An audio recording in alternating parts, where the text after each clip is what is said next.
Air સ્ટ્રાઇકને લઈને બનાસકાંઠા સાંસદનું નિવેદન સામે આવ્યું છે। ઓપરેશન સિંદૂર અભિનંદનને પાત્ર છે। ભારતીય આર્મીના સાહસને અભિનંદન।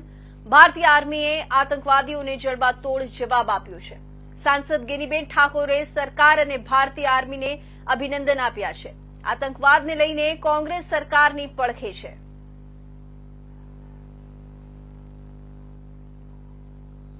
ભારતીય જય હિન્દ ભારત માતા की જય જય જવાનના નારા સાથે ગઈ રાતે ભારતીય સેનાએ પાકિસ્તાનના જે આતંકવાદીઓના જે બંકરો હતા એ મિસાઇલથી ઉડાડ્યા અને ભારતીયો સમગ્ર દેશની એક માગણી હતી કે પાકિસ્તાન અને આતંકવાદીઓને કંઈક પાઠ ભણાવે। ત્યારે સેના અને સરકારને અભિનંદન આપીએ છીએ।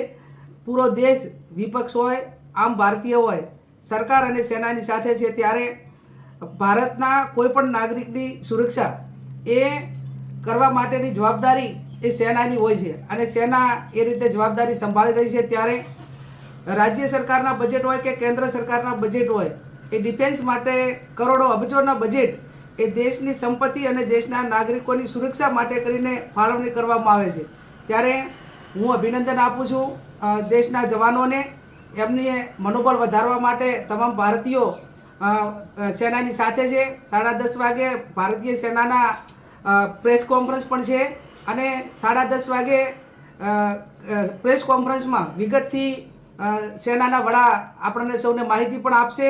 12 વાગે જિલ્લા કલેક્ટરે ઇન્ટરનેશનલ બોર્ડર જિલ્લો હોવાથી જિલ્લાના કલેક્ટરે પણ મિટિંગ બોલાવી છે। ત્યારે આપણે સૌ ભારતીય એક થઈને આજે દેશ જ્યારે માગણી કરી રહ્યો હતો અને દેશના કોઈ પણ એક નાગરિકની સુરક્ષા માટે કરીને જ્યારે આપણે એક નૈતિક જવાબદારી સ્વીકારી છે અને વર્ષો પહેલાં પણ કાયમી પાકિસ્તાને જ્યારે ભારતને અવળચંડાઈ કરીને એના નાગરિકો હોય કે એની આર્મી હોય એને નુકસાન કરવા માટેના પ્રયત્નો કર્યા। ત્યારે ભારતીય સેના હોય કે ભારત દેશના લોકો હોય કે ભારતનું પ્રશાસન હોય સરકાર હોય એ ક્યારેય ચૂપ રહી નથી।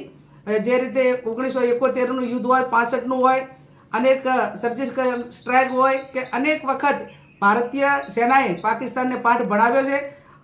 ફરી એ સેનાએ જે ઓપરેશન કર્યું એમને અભિનંદન આપીએ છીએ અને હજુ પણ ક્યાંય જરૂર પડે તો ભારતીય સેના પૂરેપૂરો એનો પાવર વાપરીને પાકિસ્તાનને નેસ્ત નાબૂદ કરી નાખીને એક દેશ સમગ્ર દેશને સંદેશો આપે કે ભારત એ સ્વનિર્ભર છે અને પોતાની તાકાત ઉપર દેશના જવાનો હોય કે દેશના લોકોની સુરક્ષા કરવામાં સક્ષમ છે।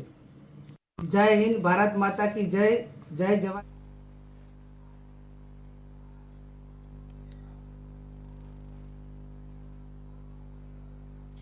તો ભારતીય સૈન્ય દ્વારા એર સ્ટ્રાઇકને લઈને ભાવનગરના